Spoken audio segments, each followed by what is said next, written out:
We saw at the beginning of the book of Job that there was someone who had a strong feeling against Job, and that individual was allowed to bring into Job's life terrible things. How? Well, he was allowed to pray for the things that he wanted to fall upon Job, and God responded to those prayers and allowed certain things to happen to Job right up to the borderline of taking his life. And this brother was so cruel, whoever this opponent was, that the things that happened to Job were indescribably painful.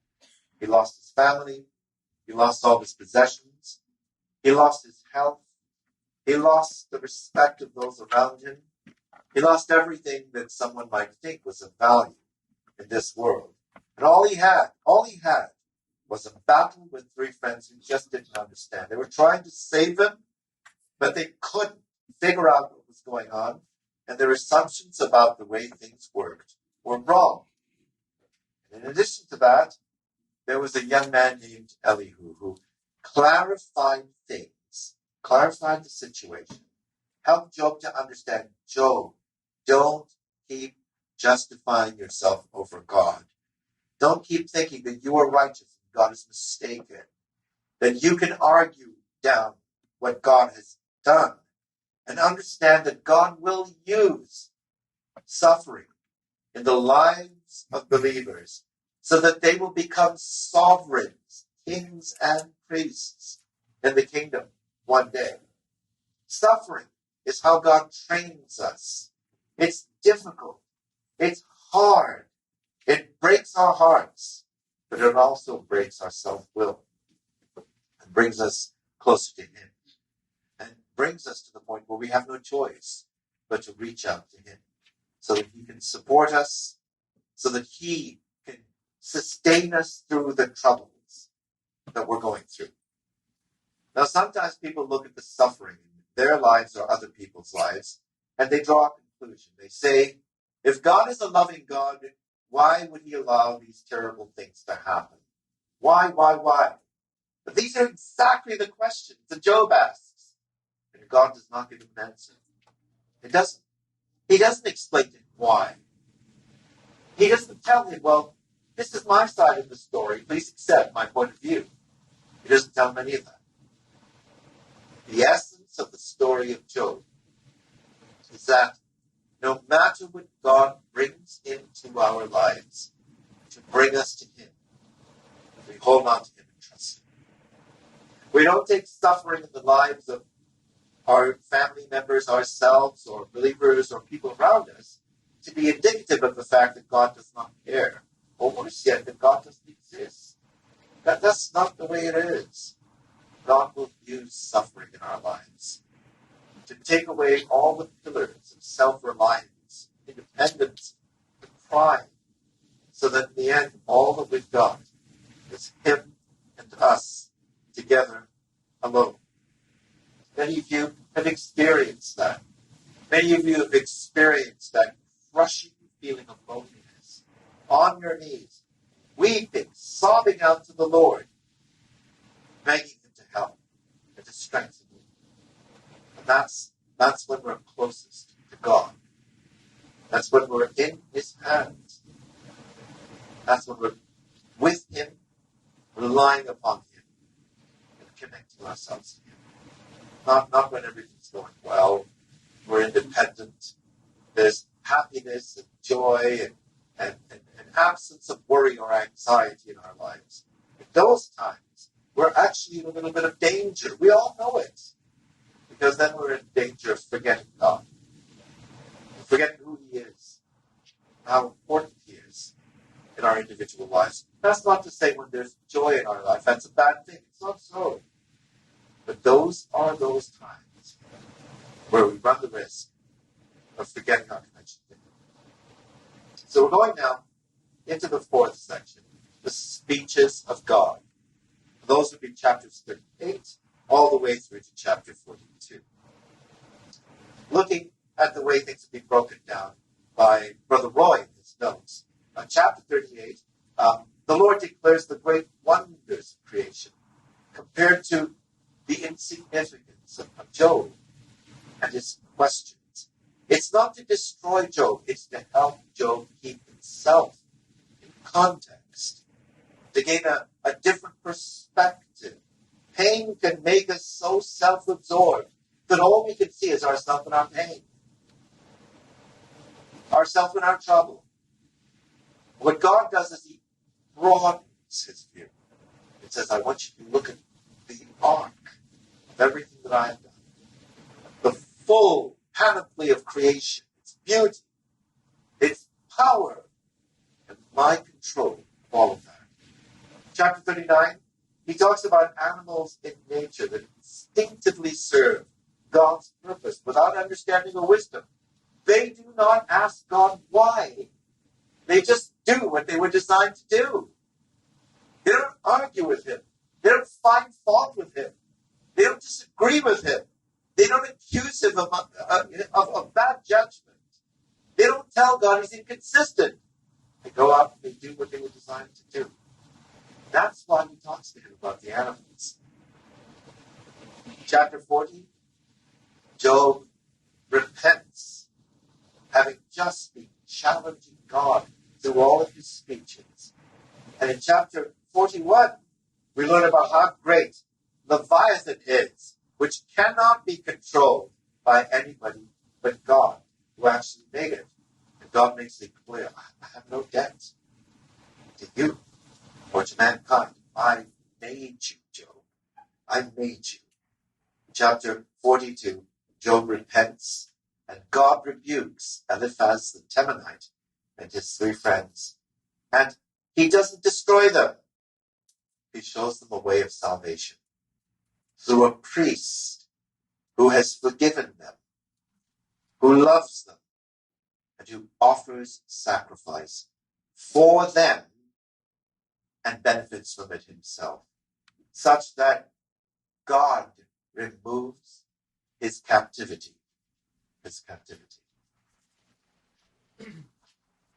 There are great beasts that show up in the book of Job.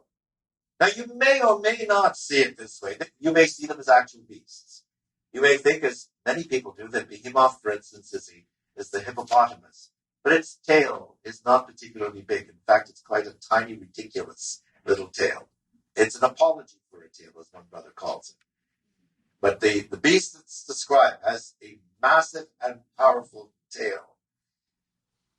It has been suggested that Behemoth is a representation of human pride. Human pride. And that the only thing, or the only one, who can control and manage human pride is not human beings, but God himself. It has been suggested that Leviathan, well, it might be a big ocean beast, some kind of aquatic creature. But John Thomas, and I think compellingly, in that little article that he wrote, does seem to indicate that he views Leviathan as representative of the prideful, human nature-ridden nations of this earth. And that, to me, is a logical suggestion, but it's not provable either way. This is not one of those things where we could say, absolutely, Behemoth is this, Leviathan is that. In the end, it doesn't matter. They represent ungovernable things that only God can control. Whatever they may be. Creatures, critters, whatever they are. They are ungovernable by human beings. Only God can actually control them. Right, so those will be the slides. We're going to go into the chapters now. Let's go straight into Job chapter 38.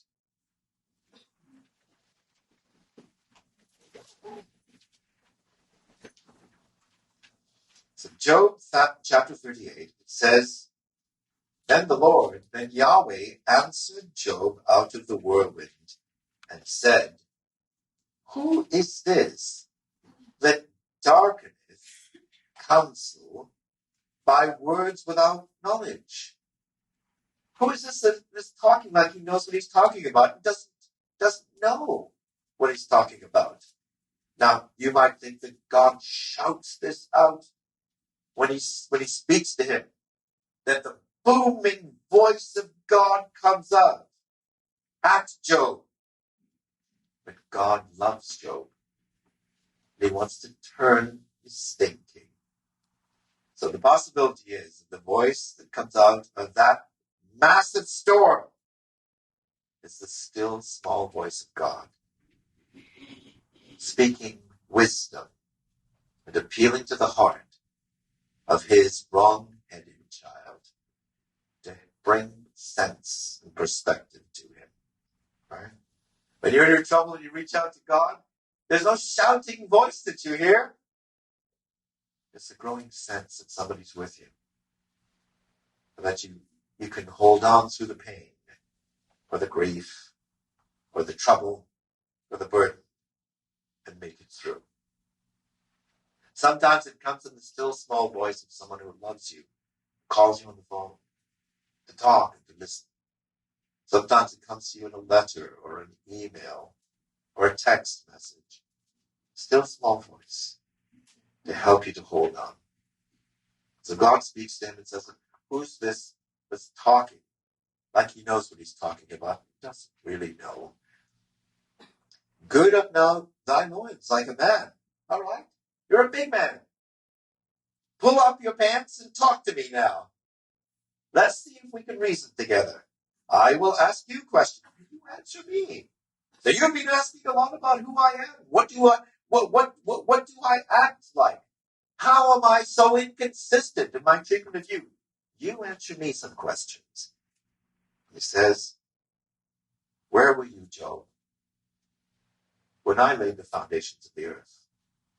If you are my peer, if you are my equal, if you feel that you can argue with me, where were you when I was doing those things? Were you there with me helping me? Can you do these things?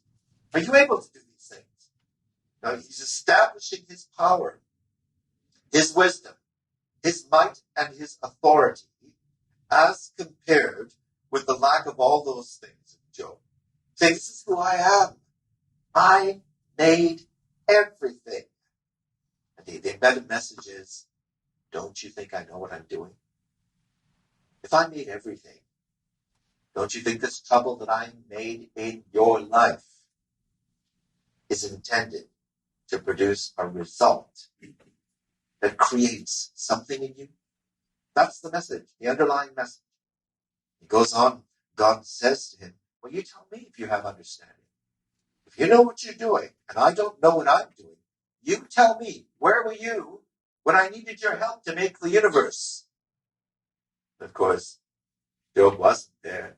He wasn't even alive at that time. God goes on and says, who has laid the measures thereof, of the whole earth, if you know? Who stretched the line upon it?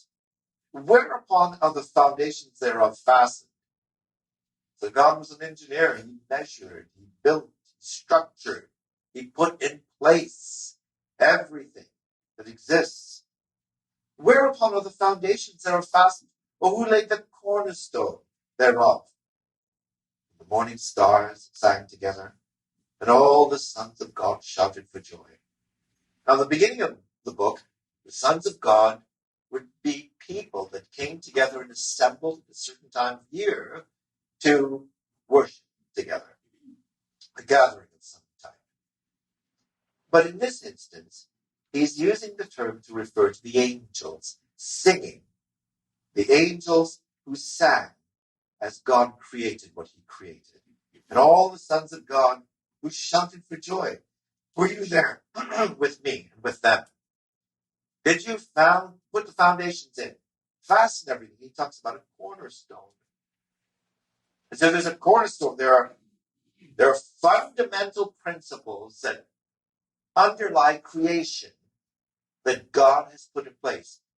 But also it points forward to the chief cornerstone that God would one day bring into the world to save mankind, to glorify his name and honor him. That chief cornerstone. And no human being can bring that about either. It was through God, and through the working of his Spirit. Who shut up the sea with doors, when it brake forth, as if it had issued out of the womb? When I made the cloud the garment thereof, and thick darkness the swaddling band for it, and brake up for it my decreed place, and set bars hitherto, and said, Hitherto shalt thou come, but no further, and here shall thy proud waves be stayed. What has he just said? Are you able to treat the seas that I created and manage like they were a little baby? A baby that was born brawling, and that I put swaddling around and said, don't you go past these boundary lines. That's what I did with the oceans. Can you take those massive, powerful forces of nature and control them the way I do? And that's something that would open up in Job's mind the absolute power of God. And then he continues speaking to his child. And he says in verse 15, From the wicked their light is withholden, and thy high arm shall be broken. Hast thou entered into the springs of the sea, or hast thou walked in the search of the depth? Have the gates of death been opened unto thee? Or hast thou seen the doors of the shadow of death? Can you do anything about death? Can you bring people back from the dead, Job? That's who I am. That's who you want to argue with. You want to argue and discuss and hold to account someone who can do these things. Can you do anything like this? Am I your equal? You can only argue with someone that is your equal. Am I your equal? Now, it's not his intent to destroy him. It is his intent to demonstrate to Job, don't assume because you cannot understand what's going on in your life that I don't know what I'm doing. I always know what I'm doing. I have always known what I was doing. I didn't need you to direct me when I created what I created. Your wisdom was not required, son. It was required. I know what I'm doing. And here are the examples. He goes on and he talks about all the aspects of creation. And he says in verse 14, It is turned as clay to the seal, and they stand as a garment. Right? So he's talking about the earth. He's talking about the turning of the earth and the soil and what's in it. The same word, by the way, is used of the turning sword, the flaming sword of the cherubim back in Genesis, the early chapter, Genesis 3, verse 24. So the clouds are turned around by God's design. The earth turns by God's design. The clay to the seal is a reference to the cylindrical clay seals which revolve upon their axes and that were used by people. Cyril Tennant points that out in his beautiful commentary. And God, in his precision, in the way that he has designed and structured everything, has made things so they work as he wants them to work. Everything in creation. Go on, we see later on as he speaks, verse 1 of chapter 39, he says, Knowest thou the time when the wild goats of the rock bring forth? Canst thou mark when the hinds do calve? Canst thou number the months that they fulfill? Or knowest thou the time when they bring forth? They bow themselves, they bring forth their young ones, they cast out their sorrows, and their young ones are in good liking. They grow up with corn, they go forth and they return not unto them. Just think about all of that. All of that designed by God with precision, with absolute precision. He talks about the wild ass and the fact that his house is the wilderness. He's full of himself. He has no concern about anybody. Wild donkeys go and they do what they do. Verse 7, he scorneth the multitude of the city, neither regardeth he the crying of the driver. And so all of these pictures of nature, everything that God is telling Job is not to demean him. It's not to break him down. It's not to destroy him. It's to show him whatever I do has purpose, design, structure, seasons, and intent. So do the troubles in your life.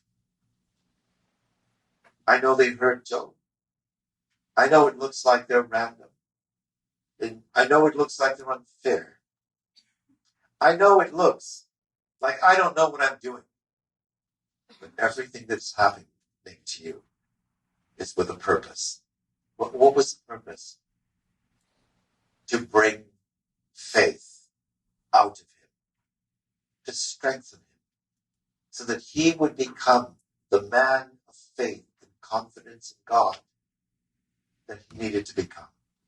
And he needed to be that not just for himself, but for his 3 friends, for his wife in all her suffering at his side, for the family that had abandoned him and had run away from him and despised him because of the foulness of his situation, for the neighbors and the people in the village that had no respect for him and mocked him, sang despicable songs about him.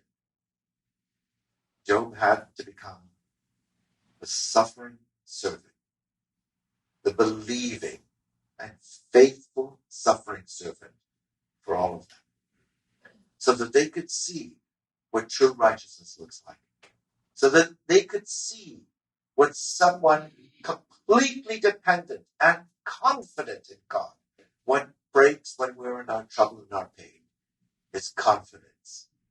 We don't think he's going to look after us. We don't think he'll help us.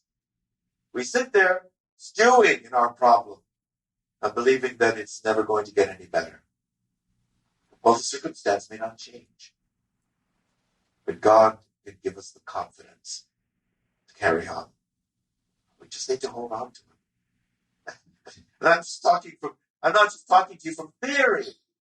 I'm talking to you from reality, absolute reality and experience. Right? My wife is bipolar. We have been through 3 tunnels of fire, 3 manic episodes that almost destroyed us as a family. 3 times. It's always a risk that it could happen again. But in those times, I'm closest to God because I've got nothing else to rely on. There's nothing that can help in those circumstances.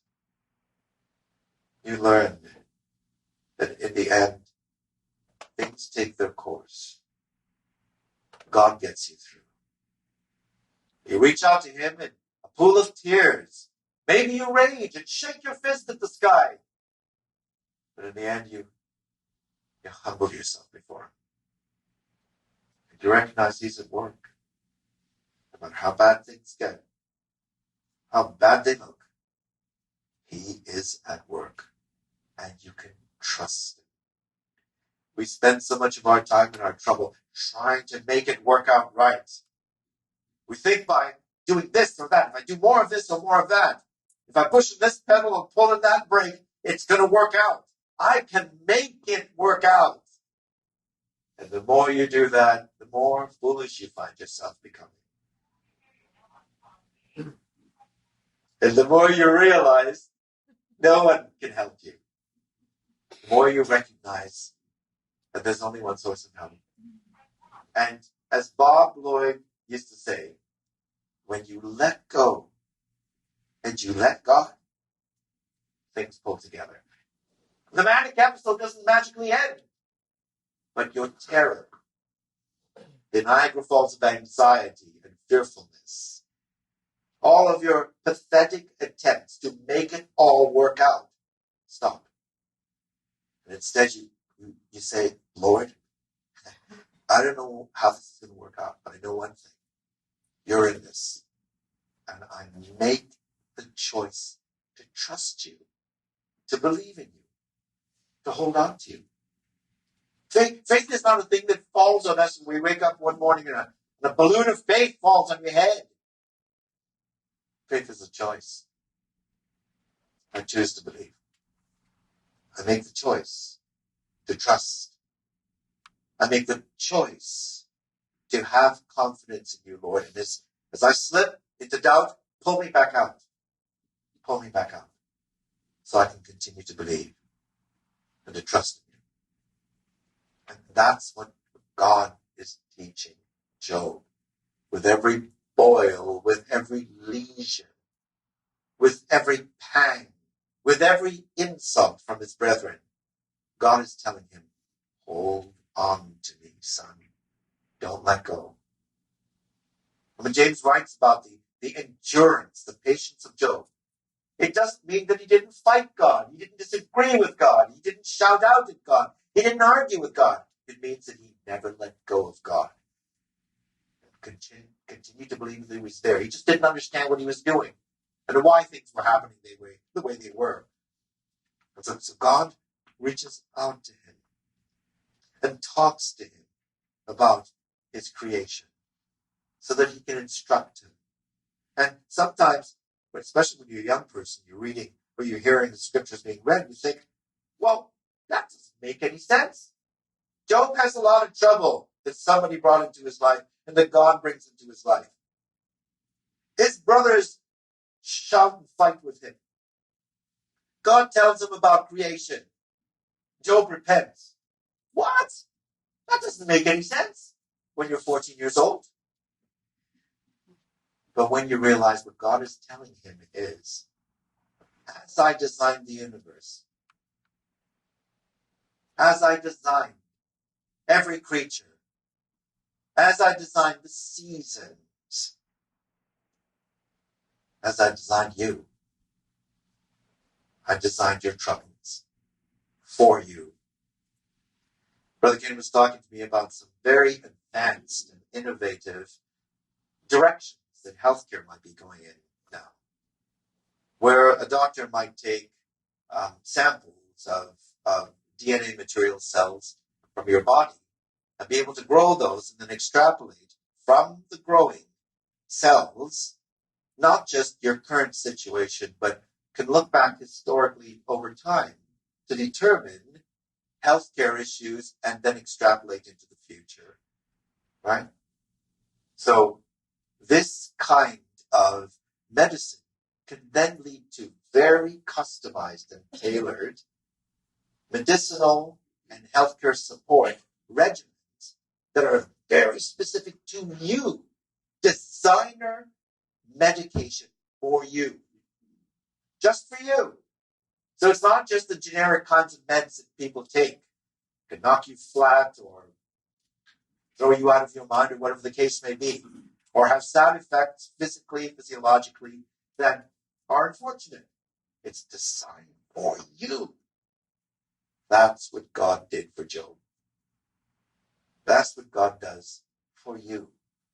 You might shake your head there and think, that doesn't even make sense to me. I don't agree with that. This is not fair what I'm going through. But God knows what you need.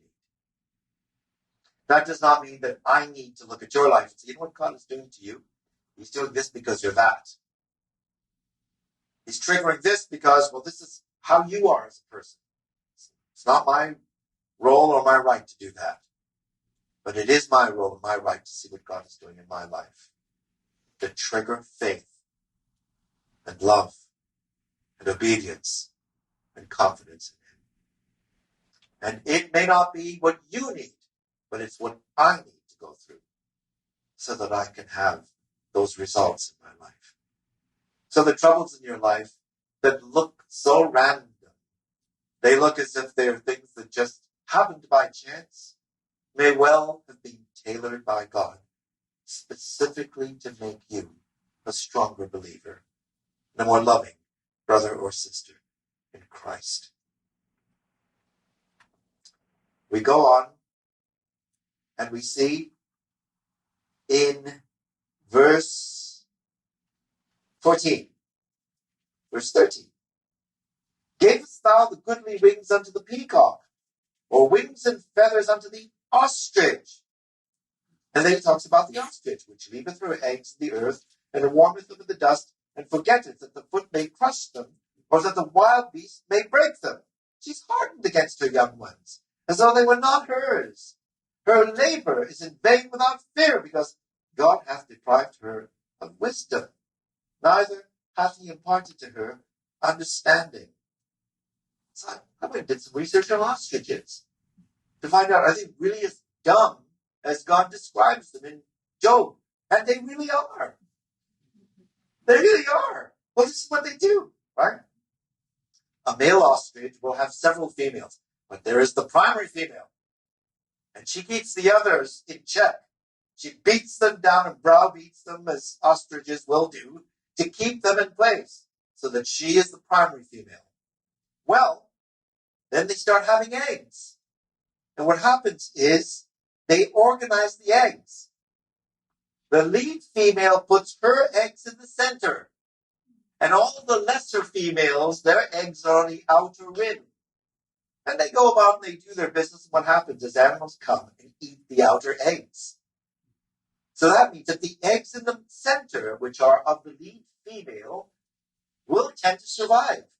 And that the chicks that are born are from the strong primary female and the male. Now they don't know what they're doing. They didn't think that through. They think, I think we will put the eggs out there of the lower females, because that's the best thing to do, don't you think, husband? And he says, "Go, yes, I agree." Right? They don't do that. But God's given them the wisdom to do that. And so while they're running about doing their thing, eating and so on and so forth, there's a design in what they do. Does she despise her chicks? Yes. If the chicks are from one of the lesser females, well, those are one of the lesser kids. The important kids are her kids, from her eggs. So that's an interesting bit of reality for creation. So when God says, well, here's what they do. They're hardened against their young ones. Yes, she's hardened against the ones that are hatched in the nest that are not hers. And it says, her labor is in vain without fear, because God hath deprived her of wisdom. Neither has he imparted to her understanding. What time she lifteth up herself on high, she scorns the horse and his rider. Ostriches are fearsome animals. They're not, we're used to petting dogs and cats. You never go up to pet an ostrich, because its legs are so powerful. Its claws are so terrifying, they can tear you to pieces with a couple of kicks. And they regularly do that with prey animals that come against them, or against their chicks. They will tear them to pieces with their claws. They're that powerful. And they can run very fast, so they will give a horse a run for its money, as it were. Canst thou make him afraid as a grasshopper? The glory of, hast thou given the horse his strength? Hast thou clothed his neck with thunder? Canst thou make him afraid as a grasshopper? The glory of his nostrils is terrible. He paused in the valley and rejoiceth in his strength. He goeth on to meet the armed man. You know about horses. This is Texas, so you know all about horses. Right? Somebody told me a story recently. They're quite intelligent animals and very, very temperamental. And lots of different personalities. Told me a story about a stallion that she owned. And what would happen is he would find a way to open his stall, go out of his stall, and only open the stall to the horses he liked. Then they would go to the cemetery and eat the best grass they could find there, and nobody knew where the horses were, and they didn't find them all in the cemetery. But the horses he didn't like were still in their stalls. How do they figure things out like that? Right? Research has been done on apes, on dogs. When you and I are talking with each other, we don't know what we're doing. But we're looking from eye to eye. Not just at the person, but from eye to eye. There's a micro thing that we're doing with our eyes, going back and forth. We don't realize we're doing it. They looked at and filmed apes in slow motion, chimpanzees, for instance, and they don't do that. You know what animal does that? Dogs. Our dogs do that.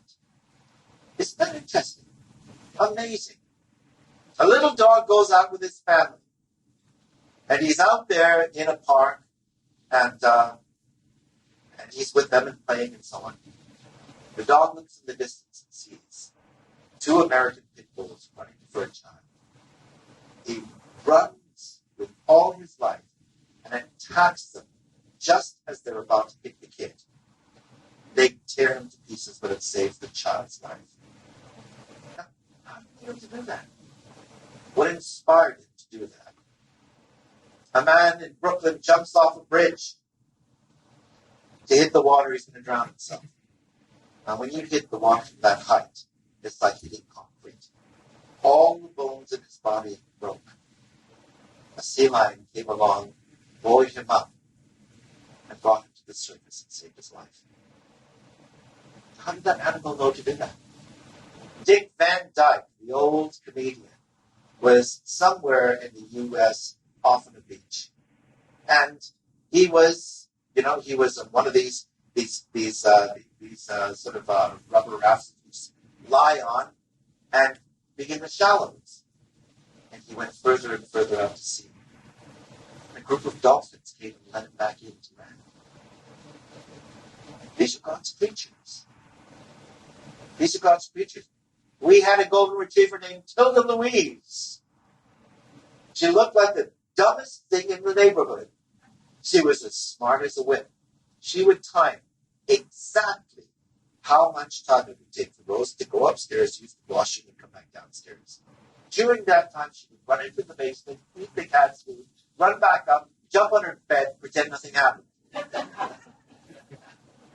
But Rose had a suspicion. So Rose built a contraption. She took a little cardboard box and cut a hole out of it and put it over the cat's food so that only the cat could crawl and eat its food and come back out. She went upstairs. And dogs have a bark they do when they want help. One bark. That means I need your help. So Miss Lady goes into the basement and involuntarily goes, because she can't get into the box. And then goes, oh boy. So Rose went downstairs. What are you doing here, young lady? Slowly walking back upstairs. That's a dog. Look at the intelligence in all of that. Observation, memory, measurement of time. How long will it take? How long do I have? I've got about 2 minutes to run down, eat, run back, and pretend nothing happened. And that's just a dog. God made those things. God made all of that with all of its precision, all of the capability. Unbelievable. God knows what he's doing. That's the point. And so it goes on, and it says in chapter 40, verse 1, moreover, Yahweh answered Job and said, shall he that contends to grapple, to wrangle, to hold a controversy, shall he that contendeth with the Almighty instruct him? He that argues with God, let him answer it. And then Job speaks to him and says, I'm vile. What can I say to you? I didn't know what I was saying. I spoke once. Now I'm not going to answer again. And then he says to him, I understand how ignorant I was. When I thought you didn't know what you were doing, when I argued with you, when I questioned your judgment, when I looked at all the unfairness of the losses, and the pain, and the horror in my life. Remember, Job is speaking covered in boils and pain. And he says, I didn't know what I was saying. So your problem may not magically disappear. But if you trust in God, hold on to him, he'll give you the strength to pull through.